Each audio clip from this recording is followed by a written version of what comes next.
안녕하세요, 여러분. 사람 사이에서 가장 다루기 어려운 감정이 무엇일까요?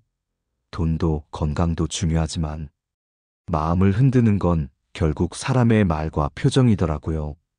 축하를 건네는 듯 보이지만 말끝에 바늘을 숨기는 사람, 겉으론 미소를 짓지만 눈빛이 살짝 식어 있는 그 순간, 우리 모두 한 번쯤 느껴보셨죠? 나이를 먹을수록 관계는 단순해진다지만 시기와 질투는 더 조용하고 더 교묘해집니다.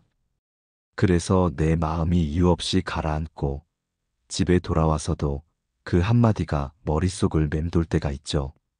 오늘은 바로 그 미묘한 신호를 알아채고 내가 상처받지 않으면서도 품위를 지키는 법을 차근차근 풀어드리려 합니다. 혹시 이런 경험 있으셨나요? 좋겠다라는 말 뒤에 근데 너는 운이 좋잖아요가 붙을 때 칭찬 같지만 이상하게 기운이 빠지죠.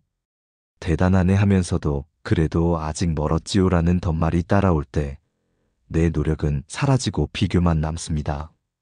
자녀 이야기, 수입 이야기, 건강검진 수치처럼 민감한 주제를 끊임없이 물어보는 사람도 있어요. 관심처럼 보이지만 사실은 비교를 위한 전초전일 수 있습니다. 오늘 영상에서는 이런 말투의 패턴을 사례로 보여드리고 한 문장으로 경계선을 세우는 방법, 뒷담화의 늪에서 깔끔하게 빠져나오는 대화 전환법, 그리고 내 안의 열등감을 성장의 연료로 바꾸는 작은 습관까지 함께 나눌 거예요.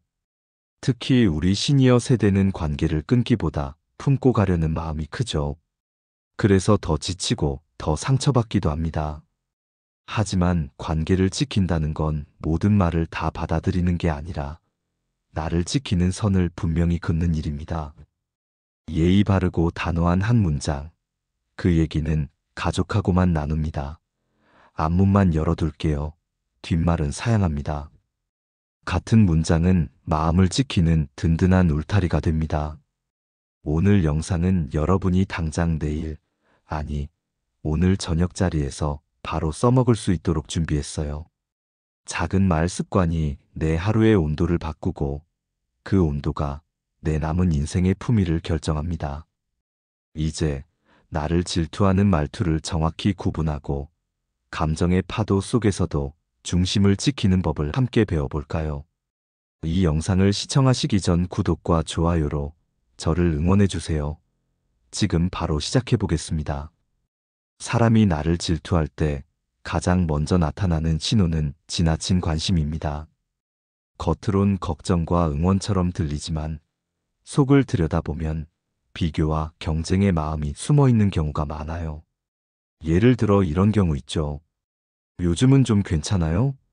근데 아직도 그 회사 다녀요? 겉으로는 안부를 묻는 말이지만 사실은 내 상황을 확인하고 자기 기준으로 비교하려는 마음이 깔려 있습니다. 혹은 아드님 이번에 승진하셨다면서요? 우리 집은 아직 멀었네요. 하며 은근히 나의 행복을 확인하려는 사람도 있죠. 이런 말을 들을 때는 그 자리에서 길게 설명하지 말고 짧게 웃으며 덕분에 잘 지내고 있습니다. 정도로 마무리하는 게 좋습니다. 더 묻지 않아도 된다는 신호를 부드럽게 주는 거죠. 질투하는 사람들은 유독 내 소식에 민감합니다. 내가 뭘 올렸는지, 누구와 있었는지, 어디를 다녀왔는지 묘하게 잘 알고 있어요. SNS나 단체 채팅방에서 내 사진이나 근황에 대해 계속 언급하는 사람, 혹시 주변에 있지 않나요? 요즘 여행 자주 다니시네, 돈 좀 버시나 봐요? 이런 말, 처음엔 농담 같지만 사실은 그 속에 비교의 불씨가 숨어 있습니다. 이럴 땐 여행이요? 그냥 잠깐 바람 쐬고 왔어요. 하고 넘기는 게 가장 현명합니다. 그 사람이 묻는 의도에 끌려 들어가면 대화가 어느새 내 사생활 탐문으로 변하니까요. 질투는 대부분 자존감이 불안정한 사람에게서 나옵니다. 내가 가진 걸 부러워하고 그걸 확인함으로써 자기 가치를 세우려는 심리가 작동하죠. 나는 왜 저 사람처럼 안 되지? 하는 비교에서 출발해서 그래도 뭔가 단점이 있겠지 하는 마음으로 스스로를 위로하려 하는 겁니다.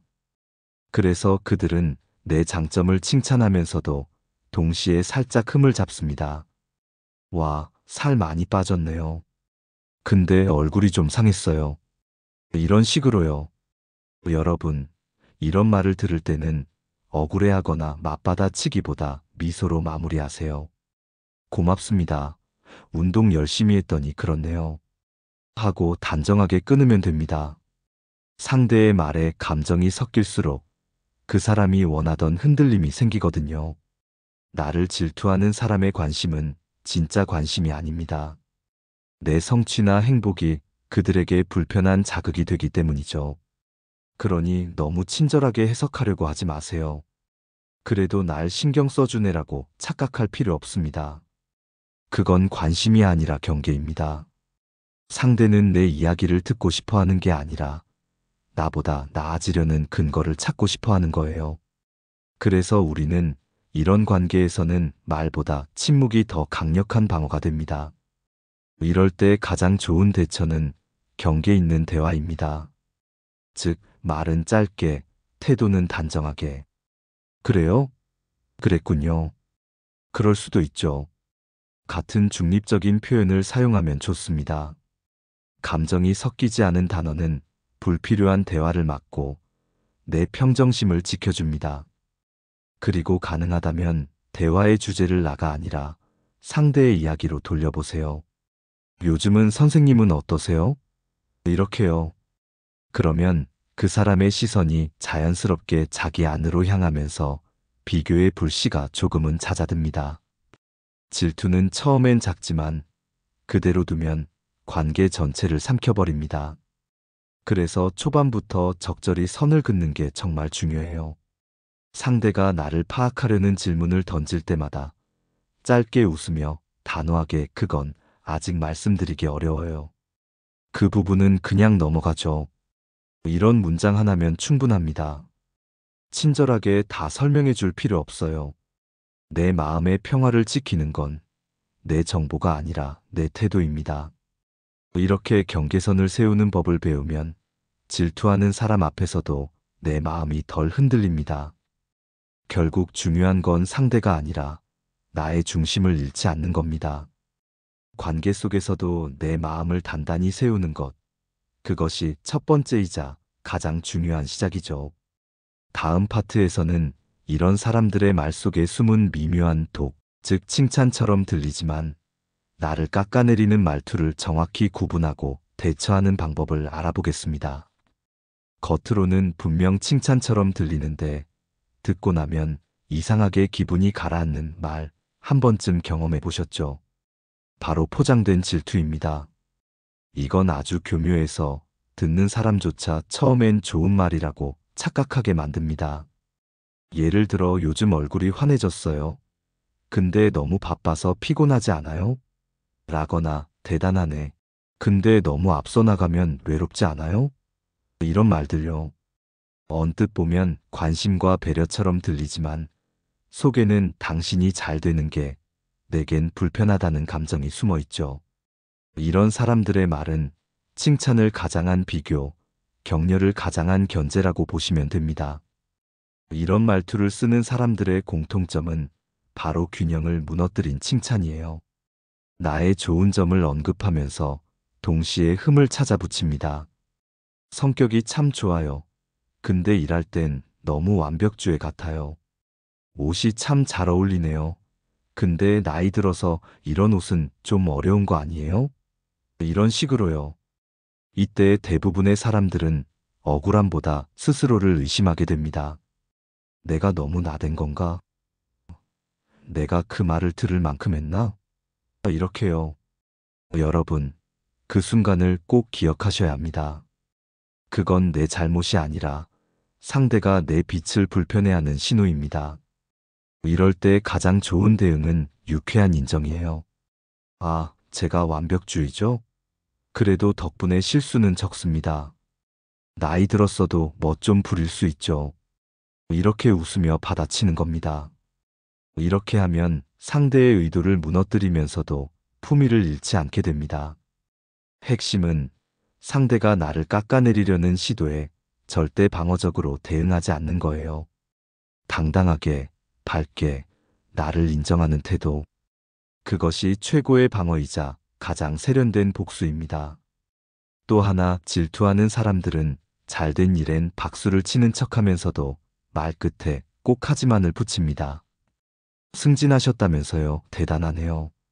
근데 요즘 회사 분위기 안 좋다던데 괜찮아요? 이럴 때는 그 말의 앞부분만 받으세요. 네, 감사해요. 응원 덕분이에요. 그리고 뒷부분은 그냥 흘려보내면 됩니다. 하지만 뒤에 붙은 말은 대화의 독소일 뿐입니다. 여러분이 그 말에 반응하면 상대는 자신이 중심이 되었다고 느껴요. 상대의 감정이 중심이 되는 순간 내 마음은 흔들리기 시작합니다. 그래서 상대의 하지만을 무시하고 대화의 초점을 긍정에 남겨두는 것이 훨씬 현명합니다. 칭찬 뒤에 숨은 비교는 생각보다 자주 일어납니다. 딸이 참 착하네요. 우리 집에는 0이라든가 집이 참 깔끔하네요. 저는 도저히 그렇게 못하겠어요. 이런 말은 비교 속에 스스로를 피해자로 두고 동시에 나를 미묘하게 부담스럽게 만드는 방식이에요. 이런 말을 들었을 때는 상대를 위로하지 말고 가볍게 균형을 잡는 대답을 하세요. 집이요? 그래도 서로 사는 방식이 다르죠. 자녀는 다 자기 리듬이 있잖아요. 이렇게요. 상대의 감정에 휘말리지 않고 비교의 무게를 나눠버리는 겁니다. 질투가 심한 사람일수록 상대의 성공을 그대로 인정하지 못합니다. 그래서 말을 돌려서 칭찬하면서도 나도 이만큼 한다는 걸 은근히 덧붙이죠. 요즘 살 빠졌네. 나도 다이어트 중이에요. 그거 좋은 차죠. 나도 알아봤는데 결국 비슷하더라고요. 이런 식으로요. 이런 대화는 이기려는 경쟁이 아니라 자신의 불안을 가리려는 방어일 뿐이에요. 여러분이 여기서 해야 할 일은 단 하나입니다. 웃으며 주제를 바꾸는 거예요. 그러시군요. 요즘 건강 관리하기가 쉽지 않죠. 이렇게 말하고 화제를 돌리면 그 대화는 더 이상 비교의 장이 되지 않습니다. 여기서 중요한 건 상대의 의도보다 내가 어디까지 반응할 것인가입니다. 질투심이 많은 사람은 결국 내 반응을 보고 싶어 해요. 내가 불편해하거나 당황하면 그게 그들의 만족이 됩니다. 그러니까 감정적으로 대응하지 말고 무심한 태도로 대화의 흐름을 자연스럽게 바꿔버리세요. 예를 들어 그렇죠. 뭐 사람마다 다르죠. 그럴 수도 있죠. 이런 짧은 문장은 상대의 흥미를 금세 쉽게 만듭니다. 왜냐면 그들은 반응을 먹고 사는 사람들이거든요. 그리고 한 가지 더 기억하셔야 할 점이 있습니다. 질투하는 사람의 말에 상처받았다고 해서 그 사람이 나쁜 사람이라고만 볼 수는 없어요. 그들 역시 불안하고 자존감이 흔들리는 상황일 수 있습니다. 하지만 그렇다고 해서 내 마음까지 다 내어줄 필요는 없어요. 내가 흔들리면 결국 내 삶의 에너지를 그들에게 빼앗기게 됩니다. 그래서 우리가 해야 할 일은 거리를 유지한 채 연민으로 바라보기입니다. 저 사람은 지금 스스로를 힘들게 하고 있구나. 이렇게 한 발짝 떨어져서 바라보면 내 마음이 한결 편해집니다. 질투는 결국 자기 싸움이에요. 내가 그 싸움에 끌려 들어가지 않으면 내 평온은 지킬 수 있습니다. 다음 파트에서는 이런 질투가 행동으로 넘어올 때, 즉, 나를 따라하거나 경쟁하려 드는 사람들을 어떻게 대해야 하는지, 그리고 그 속에서 나의 자존감을 지키는 방법을 알려드리겠습니다. 나를 질투하는 사람의 세 번째 특징은 바로 따라하기입니다. 처음엔 귀엽게 느껴질 수도 있죠. 내 스타일을 좋아하나 보다. 하지만 시간이 지나면 이상하게 내 말투, 내 옷차림, 심지어 내가 쓰는 표현까지 그대로 흉내내는 사람이 있습니다. 처음엔 우연 같지만 몇 번 반복되면 이건 우연이 아닙니다. 질투가 깊어지면 상대는 나처럼 되고 싶어 하고 동시에 나를 넘어서고 싶어 하는 묘한 심리가 생겨요. 겉으로는 닮고 싶다고 하면서 속으로는 이기고 싶은 거죠. 예를 들어 내가 새로 산 옷을 입고 모임에 나갔더니 다음 주 그 사람이 똑같은 옷을 입고 옵니다. 내가 다이어트 시작했다 했더니 다음 날 나도 어제부터 시작했어요. 라며 웃죠. 심지어 내가 좋아하는 말투나 취미까지 따라하는데 어느 순간 내 모습이 저 사람한테서 보인다는 느낌이 듭니다. 이런 상황이 반복되면 마음이 묘하게 불편해지죠. 내가 먼저 한 게 맞는데 나중엔 그 사람이 원조처럼 보이는 경우도 있습니다. 이런 상황이 바로 은근한 경쟁심의 신호예요. 이럴 때 가장 중요한 건 반응하지 않는 것입니다. 그건 내 건데 왜 따라해? 라는 말은 절대 하지 마세요. 그 말 한마디가 그 사람에게는 성공의 신호가 됩니다. 드디어 내 행동이 저 사람을 자극했구나. 이렇게 느끼거든요. 그러면 더 열심히 따라하게 됩니다. 오히려 아무렇지 않게요. 잘 어울리네요. 좋은 선택이네요. 라고 웃으며 넘기세요. 그 순간 주도권은 다시 여러분에게 돌아옵니다. 사람은 누구나 닮고 싶은 대상을 향해 움직이지만 질투가 섞이면 그건 닮음이 아니라 모방이 됩니다. 모방은 결국 자기 자신을 잃게 만들죠. 그래서 그런 사람일수록 주변에 진짜 나가 없습니다. 그들은 누군가를 통해서만 존재감을 느끼려 하니까요. 그러니 여러분이 불쾌함을 느낀다면 너무 죄책감 갖지 마세요. 그건 여러분이 잘못해서가 아니라 상대가 자기 자리를 못 찾았기 때문입니다. 그렇다고 그 사람을 대놓고 밀어내는 것도 좋은 방법은 아닙니다.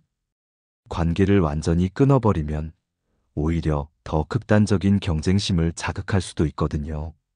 대신 은근한 거리두기를 해보세요. 예를 들어 대화할 때 내 계획이나 성취는 가능한 한 말하지 않고 대신 일상적인 이야기나 가벼운 화제로만 대화합니다. 요즘 날씨가 참 좋죠. 그 영화 재밌더라고요. 이런 식으로요. 정보는 줄이고 감정은 남겨두는 겁니다. 그러면 상대는 나를 통해 얻을 게 없다고 느끼게 되고 자연스럽게 관심이 줄어듭니다.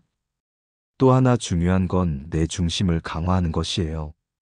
누군가가 나를 따라한다는 건 내 안의 매력이 그만큼 강하다는 뜻이기도 합니다. 나를 빼앗기지 않으려면 나를 더 단단히 세워야 해요. 즉, 외적인 것보다 내적인 힘을 키우는 거죠. 예를 들어 내가 옷을 잘 입는 이유가 단순히 감각이 좋아서가 아니라 나답게 보이고 싶다는 철학이 있어서라고 생각해 보세요. 그러면 그 사람은 옷만 흉내낼 수 있을 뿐 내 분위기까지는 따라할 수 없습니다. 결국 진짜 매력은 따라할 수 없는 내면에서 나오니까요. 질투하는 사람의 또 다른 특징은 나와 자신을 끊임없이 비교한다는 겁니다. 내가 새로운 걸 배우면 나도 그거 예전에 했었어요. 내가 누군가에게 칭찬을 받으면 그분 나한테도 그 말했어요. 이런 식으로 대화를 가로채죠. 이럴 때 여러분은 잠시 웃으며 이렇게 말해보세요. 그렇군요. 역시 우리 취향이 비슷하네요. 이 한마디로 경쟁의 긴장을 풀 수 있습니다. 그리고 바로 다른 주제로 넘어가세요. 대화를 길게 이어가면 상대는 계속 비교의 끈을 놓지 못하니까요. 중요한 건 이런 상황에서 여러분이 불쾌하다는 감정을 너무 억누르지 않는 겁니다. 내가 너무 예민한가? 하며 스스로 탓할 필요 없어요. 불편함은 내 마음이 보내는 경고예요. 지금 에너지가 새고 있어요. 라는 신호죠. 그 신호를 무시하지 말고 조용히 거리를 조절하세요. 대화 횟수를 줄이고 연락 간격을 조금씩 늘리는 겁니다. 그렇게 하면 관계는 자연스럽게 안정적인 거리로 이동하게 됩니다. 그리고 마지막으로 꼭 기억하세요. 누군가가 나를 따라한다는 건 결국 내가 기준이 되는 사람이라는 뜻입니다. 질투는 어쩌면 나의 영향력을 증명하는 거예요. 다만 그 영향력이 나를 지치게 하지 않도록 건강한 경계를 세우는 것이 필요합니다. 내 존재를 빛나게 하되 그 빛이 다른 사람의 그림자가 되지 않게 하는 것. 그것이 진정한 지혜입니다. 이제 다음 파트에서는 이런 질투가 말에서 행동으로 번졌을 때, 즉 나를 은근히 깎아내리거나 다른 사람들 사이에서 내 평판을 흔드는 경우에 어떻게 단호하면서도 품위 있게 대응할 수 있는지를 이야기해 보겠습니다. 질투가 말에서 행동으로 옮겨질 때 상황은 훨씬 복잡해집니다. 단순히 기분이 나쁜 말 수준을 넘어서 이제는 내 평판과 관계에 직접적인 영향을 미치기 시작하죠. 특히 은근한 험담이나 뒷말은 겉으로 드러나지 않게 퍼져서 더 위험합니다. 직접 공격은 맞대응이라도 할 수 있지만 은근한 뒷담화는 조용히 번지기 때문에 나중에야 그 흔적을 알아차리게 됩니다. 요즘 영호 씨가 좀 달라졌대. 좋게 보이려고 너무 애쓴데. 이런 식의 말들이요. 말은 부드럽지만 듣는 사람의 마음속에 작은 의심 하나를 남겨두는 방식입니다. 이런 사람들은 절대 정면으로 공격하지 않아요. 대신 뒤에서 주변 사람들의 마음을 살짝 흔들어 놓습니다. 그런데 여러분, 이런 상황에서 가장 조심해야 할 건 억울함에 휩쓸리는 것입니다. 내가 언제 그런 말을 했다고 그래요? 그 사람이 왜 나한테 그런 말을 해요? 이렇게 변명하거나 해명하려 들면 오히려 그들의 판 위로 올라가는 꼴이 됩니다. 그들이 노리는 건 바로 그 반응이에요. 내가 동요하고 해명하는 모습에서 그들은 더 많은 힘을 얻습니다. 그러니 절대 급하게 대응하지 마세요. 가장 현명한 태도는 침착한 무반응입니다. 험담은 바람과 같아서 내가 가만히 있으면 흩어지고 내가 휘젓기 시작하면 더 번집니다. 물론 가만히 있는다고 해서 모든 게 해결되는 건 아닙니다. 그래서 다음 단계가 필요합니다. 바로 사실로 대응하기입니다. 누군가가 나를 깎아내리며 요즘 좀 변했대. 성격이 까다로워졌대. 같은 말을 퍼뜨린다면 조용히 행동으로 보여주면 됩니다. 늘 하던 대로 성실히 일하고 상대를 험담하지 않으며 오히려 더 차분하고 친절하게 대하세요. 시간이 지나면 사람들은 금방 압니다. 말이 진실이 아니라 행동이 진실이라는 걸요. 사람들은 결국 누가 진짜인지 보게 되어 있습니다. 그리고 꼭 기억하세요. 험담을 퍼뜨리는 사람의 곁에는 전달자가 있습니다.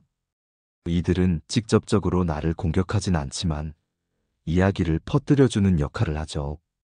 이런 사람들에게는 단호하고 분명한 태도가 필요합니다.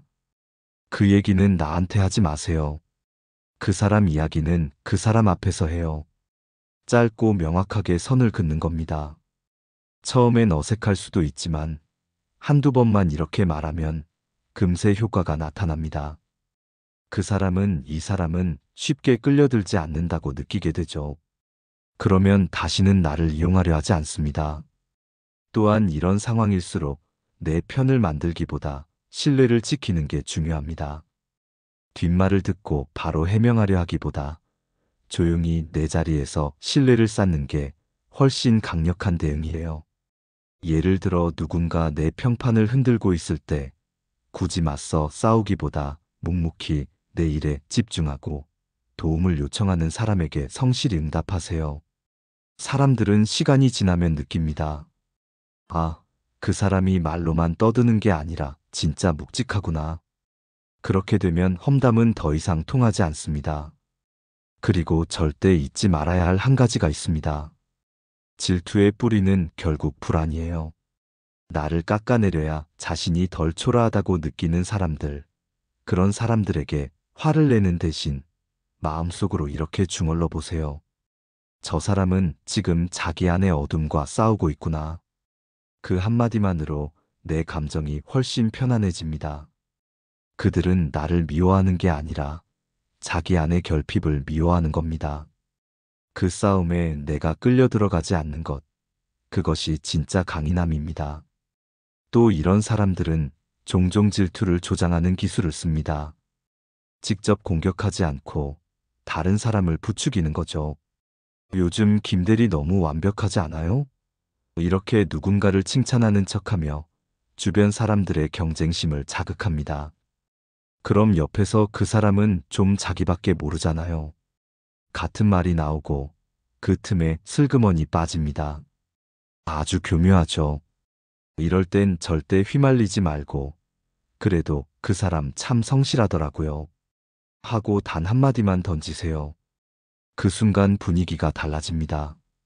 그 사람의 질투의 불길을 더 이상 키우지 않는 거죠. 여기서 중요한 건 내 마음의 균형을 유지하는 겁니다.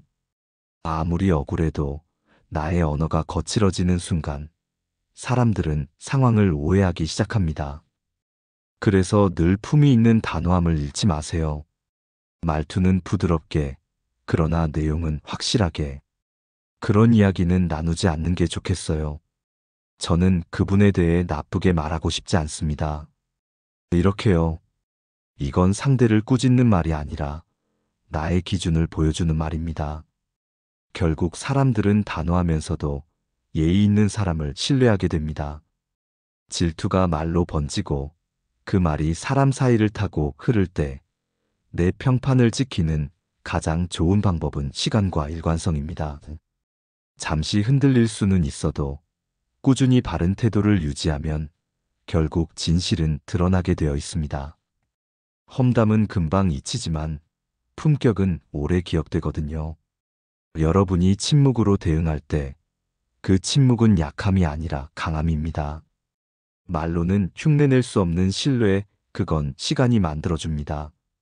다음 파트에서는 질투심이 강한 사람과의 관계를 완전히 끊을 수 없는 경우, 즉 가족이나 오랜 친구처럼 계속 마주쳐야 하는 관계 속에서 나를 지키는 현실적인 방법을 구체적으로 알려드리겠습니다.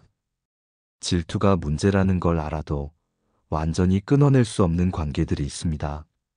바로 가족, 친척, 오랜 친구 같은 사람들이죠.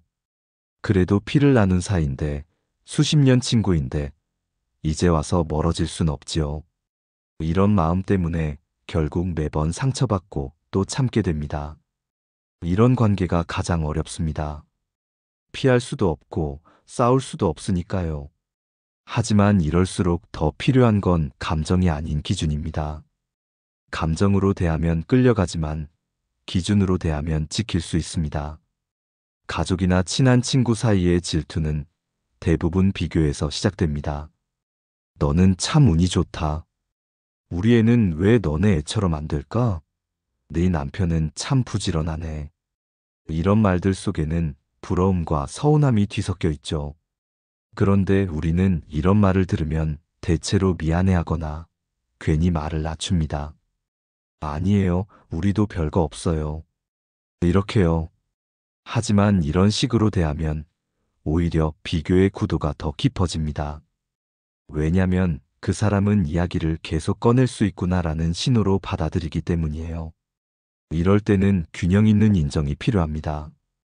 그렇죠. 다들 각자 장단점이 있잖아요. 맞아요. 저도 그게 참 감사하죠. 이렇게요. 부정하지도 않고 과하게 설명하지도 않습니다. 상대의 비교심을 자극하지 않으면서 동시에 내 자리를 지키는 말입니다. 이런 말은 부드럽지만 단단합니다. 감정이 아니라 선으로 대응하는 거죠. 가족 안에서 질투가 생기는 경우도 많습니다. 형제, 자매, 사촌 사이에서도 흔하죠. 특히 부모의 관심이나 재산 문제처럼 민감한 주제에서는 사소한 말 한마디가 관계를 완전히 틀어버릴 수 있습니다. 예를 들어 엄마는 너만 챙기지. 이런 말이 나올 때가 있습니다. 이런 말은 사실 진심의 절반만 담긴 말이에요. 나머지 절반은 나도 사랑받고 싶다는 외침입니다. 이럴 때 그렇지 않아요. 라고 바로 부정하면 감정이 더 격해집니다. 대신 이렇게 말해보세요. 그럴 수도 있겠다. 근데 엄마 마음도 이해하려고 해요. 공감의 문을 살짝 열어두되 내 입장은 담담하게 전달하는 겁니다. 그러면 상대는 싸움이 아닌 대화의 방향으로 돌아섭니다. 또 하나 중요한 건 자랑을 줄이는 습관이에요. 친한 사이일수록 자랑은 칼날이 됩니다. 특히 자식 자랑, 돈 이야기, 건강 자랑은 세 가지 금기입니다. 그 중에서도 자식 자랑은 가장 큰 갈등을 불러일으키죠. 우리 애는 요즘 성적이 좋아요. 며느리가 아주 야무져요.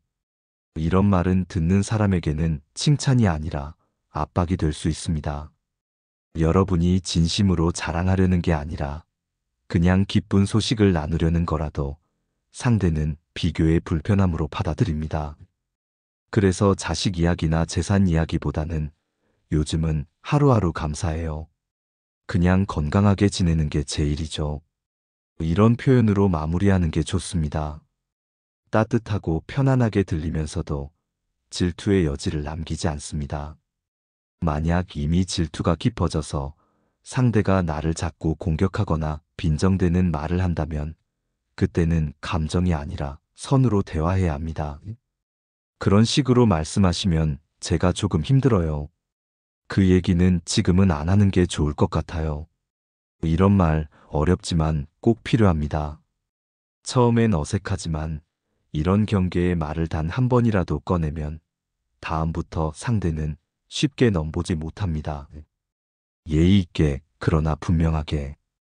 바로 그것이 성숙한 단호함입니다. 오랜 친구 사이에서도 질투는 흔합니다. 예전엔 네가 나보다 더 힘들었는데 요즘은 잘 나가네. 이런 말을 들으면 기분이 묘하죠. 사실 그 말에는 너는 좋아졌는데 나는 그대로다라는 서운함이 숨어 있습니다. 이럴 땐 굳이 부정하지 말고 그래요. 그래도 그동안 서로 고생했잖아요. 라고 말해보세요. 비교의 방향을 경쟁에서 동행으로 돌리는 겁니다. 그 한마디면 분위기가 훨씬 부드러워집니다. 여기서 중요한 건 상대의 질투를 내가 해결해야 할 문제로 여기지 않는 겁니다. 질투는 내 잘못이 아니라 그 사람의 감정의 문제예요. 내가 아무리 조심해도 그 사람 안에 불안이 풀리지 않으면 질투는 계속됩니다. 그래서 이 관계는 이렇게밖에 유지할 수 없다는 사실을 인정하는 것도 지혜입니다. 모든 관계가 깊어질 필요는 없습니다. 어떤 관계는 적당한 거리가 있을 때 오히려 평화롭습니다. 그리고 마지막으로 이런 관계 속에서도 여러분이 꼭 가져야 할 태도가 있습니다. 내 마음의 문은 닫되 얼굴의 미소는 열어두기. 말로 싸우지 말고 표정으로 품위를 지키세요. 인사할 때는 따뜻하게, 대화는 짧게, 감정은 담담하게. 이렇게 하면 상대는 결국 더 이상 공격할 틈을 찾지 못합니다. 왜냐하면 여러분이 흔들리지 않기 때문이에요. 결국 질투의 불은 바람이 없으면 꺼집니다. 그 바람이 바로 우리의 감정이죠. 감정을 빼면 질투는 혼자서 타지 못합니다. 이제 다음 파트에서는 질투의 감정이 우리 마음 안에 들어왔을 때, 즉 내가 누군가를 부러워하거나 비교하면서 스스로 열등감을 느낄 때 그 감정을 어떻게 다루면 성장의 발판으로 바꿀 수 있는지를 이야기해 드리겠습니다. 이제 시선을 조금 바꿔볼까요? 이번엔 질투를 받는 내가 아니라 질투를 느끼는 나의 이야기입니다. 사실 우리 안에도 질투는 있습니다. 누구나 부러운 사람을 보면 마음 한켠이 흔들리죠. 왜 저 사람은 나보다 잘 될까? 나는 이렇게 노력해도 왜 저 자리에 못 갈까? 이런 생각이 들 때 마음이 조용히 무너집니다. 하지만 이건 부끄러운 감정이 아닙니다. 오히려 아주 자연스러운 인간의 감정이에요. 다만 그 감정을 어떻게 다루느냐가 중요할 뿐입니다. 질투나 열등감은 단순히 나쁜 감정이 아니라 내가 더 나아지고 싶다는 신호이기도 합니다. 예를 들어 친구가 여행을 다녀왔다고 사진을 올렸을 때 괜히 마음이 쓰인다면 그건 여행이 부러운 게 아니라 나도 쉬고 싶다는 뜻이에요. 누군가의 성취에 질투가 일어난다면 그건 나도 성장하고 싶은 열망이 있다는 신호죠. 그러니까 질투를 느낀다고 자책할 필요는 없습니다. 오히려 그 감정은 나의 욕구를 알려주는 나침반입니다. 문제는 그 질투를 남을 향한 화살로 바꾸느냐, 나를 향한 동력으로 바꾸느냐의 차이예요. 질투를 성장으로 바꾸는 첫 번째 방법은 통제할 수 있는 것만 보기입니다. 우리가 스트레스를 느끼는 이유 중 대부분은 내가 어쩔 수 없는 일에 너무 많은 에너지를 쓰기 때문이에요. 예를 들어, 저 사람은 운이 좋아서 저 자리에 간 거야. 이렇게 생각하는 순간 나는 통제권을 잃습니다.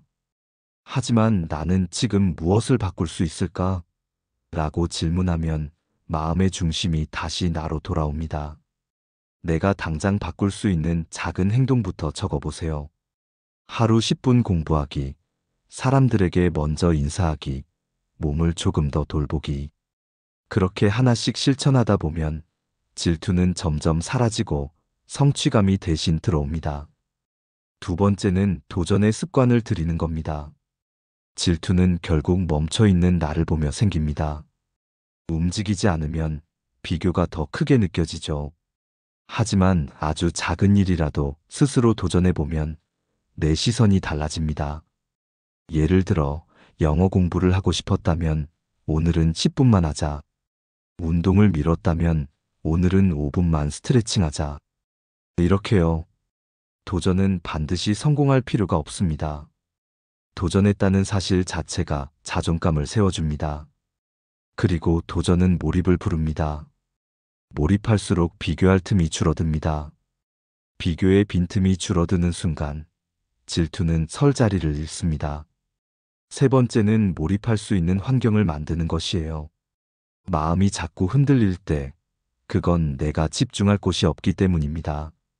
예를 들어 방이 어수선하거나 하루 계획이 없으면 생각이 제멋대로 흩어지죠.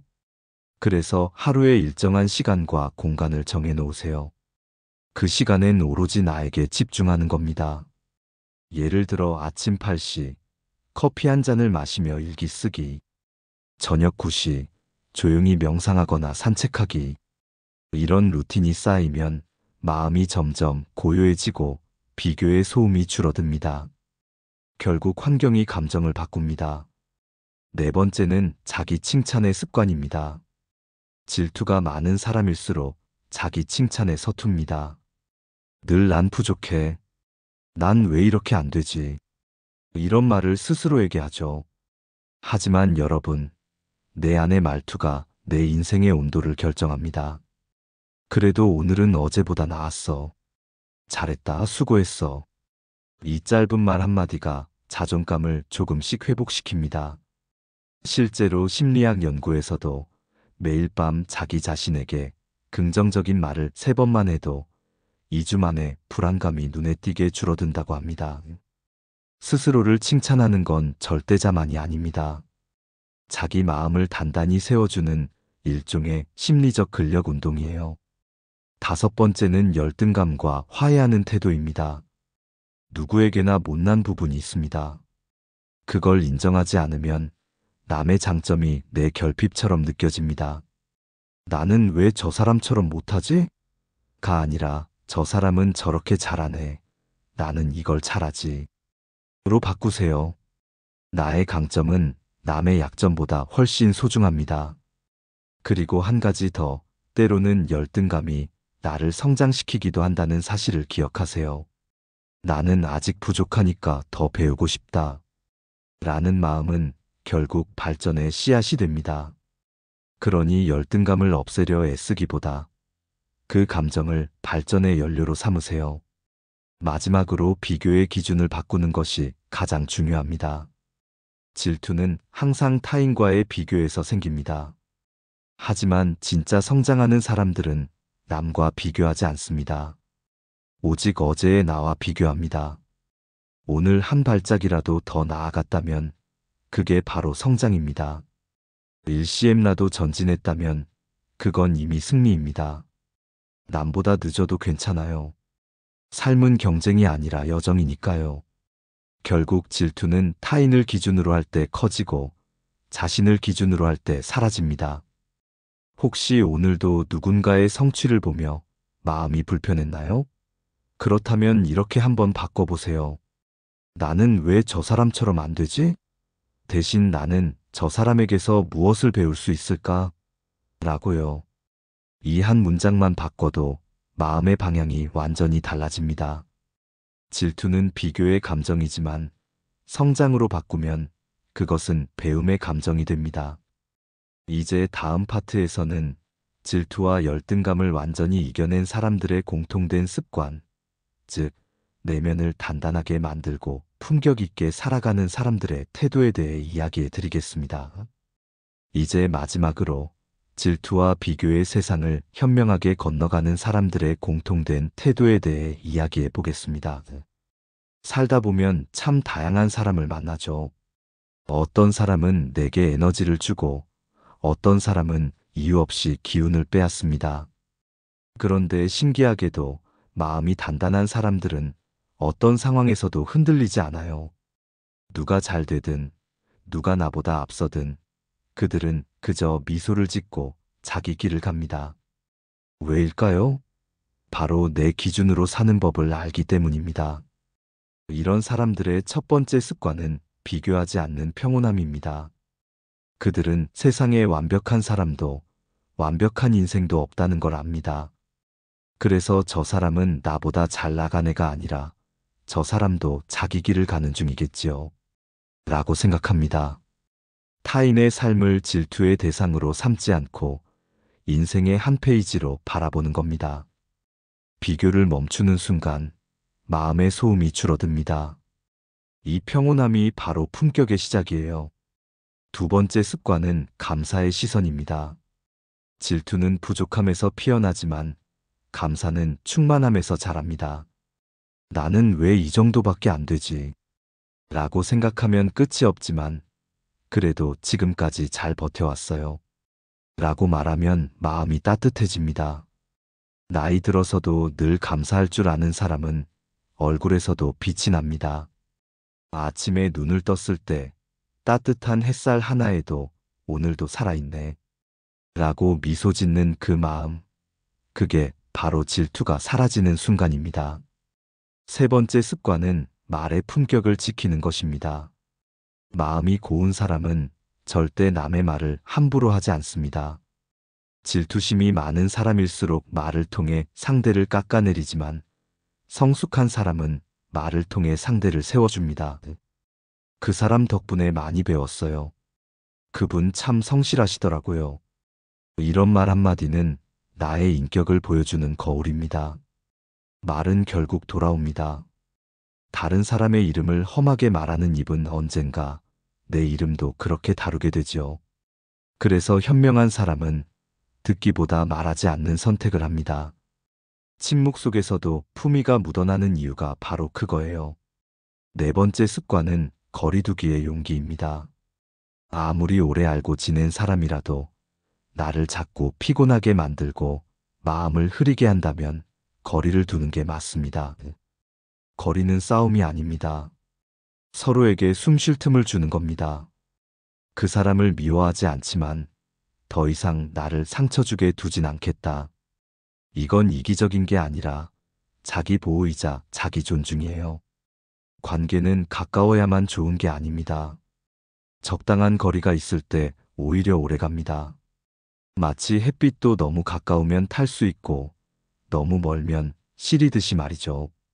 다섯 번째 습관은 내면의 힘을 키우는 루틴입니다. 하루의 시작과 끝에 마음을 정리하는 시간. 그게 인생의 균형을 잡아줍니다. 예를 들어 잠들기 전 오늘 나에게 고마운 세 가지를 떠올려 보세요.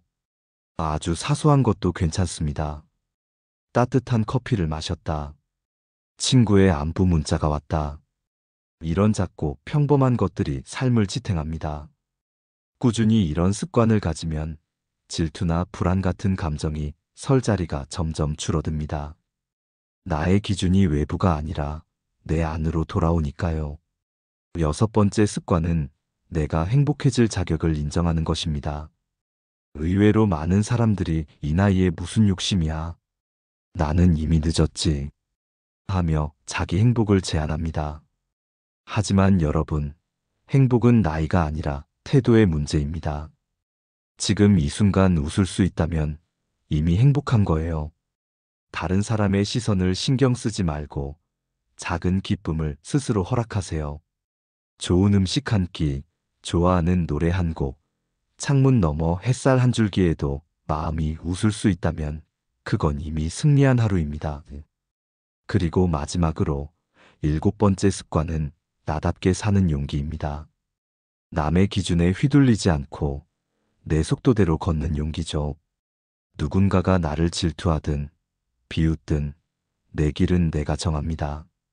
나의 인생은 경주가 아니라 여정이고 내 존재는 비교 대상이 아니라 고유한 작품이에요. 우리는 모두 각자의 속도로 피는 꽃입니다. 늦게 핀다고 못 핀 게 아니고 작다고 가치 없는 게 아닙니다. 중요한 건 피는 방향입니다. 질투로 시들지 않고 자기답게 피어나는 삶. 그것이 진짜 품격 있는 노년의 모습입니다. 시청자 여러분, 질투와 비교의 세상을 살아가며 마음이 다칠 때마다 오늘 이야기를 떠올려 보세요. 관계의 소음 속에서도 조용히 나를 지키는 힘, 그것이 결국 인생의 품위가 됩니다. 인생 후반전에는 남보다 앞서기보다 내 마음이 평안한 쪽으로 걸어가는 것, 그것이 진짜 성공이고 행복입니다. 이제 마지막으로 오늘 이야기를 정리하며 여러분께 꼭 전하고 싶은 한 문장으로 마무리할게요. 남의 시선에 흔들리지 말고 내 마음의 기준으로 하루를 살아가세요. 그 하루하루가 쌓이면 세상 누구의 질투도 이길 수 있는 단단한 삶이 됩니다. 다음 파트에서는 이 영상을 마무리하며 여러분께 드릴 감사 인사와 함께 앞으로의 삶에 도움이 될 짧은 메시지를 전해드리겠습니다. 오늘 이야기를 끝까지 함께 해주신 여러분, 진심으로 감사합니다. 우리가 살아가면서 피할 수 없는 감정이 바로 질투와 비교죠. 젊을 때는 경쟁심이라며 넘길 수도 있었지만 나이가 들수록 그 감정은 더 조용하게, 더 깊게 다가옵니다. 그러나 이제는 알 수 있습니다. 질투는 나를 깎아내리는 게 아니라 나를 단단하게 다듬는 기회라는 걸요. 오늘 나눈 이야기 기억하시죠? 누군가가 나를 질투한다면 그건 내가 그만큼 빛나고 있다는 증거입니다. 그 빛을 감추지 말고 다만 품격 있게 비추세요. 침묵 속에서도 당당하게, 미소 속에서도 분명하게 나를 지키는 단호함으로 살아가면 됩니다. 반대로 내가 누군가를 질투하고 있다면 그건 내가 더 성장하고 싶다는 뜻입니다. 그 감정을 부끄러워하지 말고 그 힘을 나의 열정으로 바꿔보세요. 남과의 비교 대신 어제의 나와 오늘의 나를 비교하면서요. 살다 보면 우리 곁에는 여전히 그런 사람이 있을 겁니다. 내 성공이 불편한 사람, 내 행복이 못마땅한 사람, 그리고 내 평온을 흔드는 사람들. 하지만 여러분, 그 사람들은 결국 내 인생의 주인공이 아닙니다. 인생의 무대 위에서는 오직 내가 내 대사를 해야 합니다. 다른 사람의 말에 휘둘리면 내 인생의 대본이 엉켜버립니다. 그러니 늘 마음속으로 이렇게 다짐하세요. 나는 비교하지 않는다. 나는 나답게 산다. 오늘 영상이 여러분의 마음에 작은 위로가 되었길 바랍니다. 혹시 지금 누군가의 말 때문에 마음이 상해 있다면 그 감정도 자연스러운 과정이에요. 단지 그 자리에 오래 머물지만 않으면 됩니다. 내일은 오늘보다 더 단단한 내가 기다리고 있을 거예요. 여러분, 이제부터는 질투와 시기의 세상을 이기는 단 한 가지 방법, 내 마음의 평온을 지키는 삶으로 걸어가 보세요. 남의 눈이 아닌 내 마음의 기준으로 사는 사람, 그 사람이 진짜 멋진 인생의 주인공입니다. 오늘도 끝까지 시청해주신 여러분께 깊은 감사를 드립니다. 오늘 영상이 도움이 되셨다면 소중한 분들께 공유해주시고 구독과 좋아요로 저를 응원해주세요. 여러분과의 소중한 연결이 저에게 큰 힘이 됩니다. 오늘도 행복한 하루 되세요.